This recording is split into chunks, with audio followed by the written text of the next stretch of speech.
नमस्ते दोस्तों। क्या आपने कभी सोचा है कि आसमान में तैरते ये प्यारे फूले हुए बादल आखिर क्या हैं? हम सब इन्हें देखते हैं, कभी हाथी, कभी घोड़ा, कभी आइसक्रीम। लेकिन ये रूई जैसे दिखने वाले बादल विज्ञान का एक बहुत बड़ा जादू है।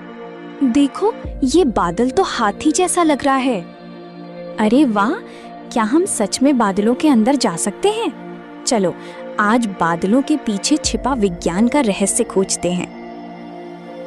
सबसे पहले, बादल बनते कैसे हैं? इसके पीछे है जल चक्र यानी वाटर साइकिल का कमाल। ये पृथ्वी का सबसे बड़ा पुनर्चक्रण प्लांट है। जब सूरज अपनी गर्मी भेजता है तो नदी, तालाब और समुद्र का पानी गर्म होकर भाप बन जाता है। इसे वाष्पीकरण यानी इवेपोरेशन कहते हैं। ये भाप एकदम अदृश्य होती है। ये गर्म भाप, जिसे जल वाष्प कहते हैं, ऊपर आसमान में जाती है। ऊपर जाने पर हवा ठंडी होती जाती है। जैसे ही ये भाप ठंडी होती है, ये फिर से पानी की नन्ही नन्ही बूंदों में बदल जाती है। इस जादू को संघनन यानी कंडेंसेशन कहते हैं। और पता है, ये बूंदें धूल के बहुत छोटे कणों से चिपककर बादल बनाती हैं। सोचो, एक बादल लाखों छोटी बूंदों से बना होता है। ये बूंदें इतनी हल्की होती हैं कि ऊपर उठती गर्म हवा उन्हें रुई की तरह आसमान में तैराती रहती हैं। यही कारण है कि बादल हवा में उड़ते हैं। अब सवाल आता है, अगर बादल सिर्फ पानी की बूंदें हैं तो बारिश क्यों होती है?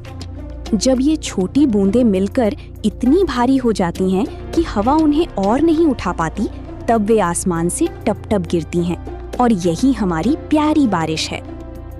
बादल सिर्फ बारिश ही नहीं लाते, ये हमारी धरती को सूरज की तेज धूप से बचाते हैं और रात में धरती की गर्मी को बाहर जाने से रोकते हैं।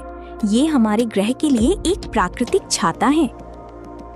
अब हम बादल के प्रकारों यानी क्लाउड टाइप्स को डिकोड करेंगे।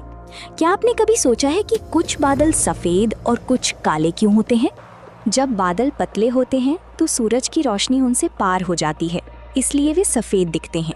लेकिन जब वे पानी की बूंदों से बहुत घने हो जाते हैं तो रोशनी रोक लेते हैं, इसलिए वे काले या गहरे भूरे दिखते हैं। विज्ञान ने बादलों को 4 मुख्य परिवार दिए हैं: सिरस, क्यूम्युलस, स्ट्रैटस और सबसे बड़े क्यूम्युलोनिम्बस। ये देखो, क्यूम्युलोनिम्बस, ये वो विशाल बादल हैं जो आंधी, तूफान और तेज बारिश लाते हैं। इनके अंदर बिजली का बड़ा जादू छिपा होता है। बादलों की दुनिया में कुछ अनोखे और दुर्लभ बादल भी हैं जो आपको हैरान कर देंगे। क्या आपने इंद्रधनुषी बादल देखे हैं? ये तब बनते हैं जब बादल में बहुत छोटी पानी की बूंदें सूरज की रोशनी को इंद्रधनुष की तरह बिखेर देती हैं। इन्हें रेनबो क्लाउड्स भी कहते हैं। बादलों के विज्ञान को नेफोलॉजी कहते हैं और जो लोग इसका अध्ययन करते हैं वो नेफोलॉजिस्ट कहलाते हैं। और हम जैसे बादल देखने वाले सब नेफोफाइल हैं। हमारी पृथ्वी बादलों से ढकी एक नीली गेंद है, लेकिन क्या आप जानते हैं कि शुक्र यानी वीनस ग्रह पर भी बहुत घने बादल हैं? इसका मतलब बादलों का जादू सिर्फ हमारी धरती तक सीमित नहीं है। है ना ये इंटरेस्टिंग? इसके साथ ही हम वीडियो को समाप्त करते हैं।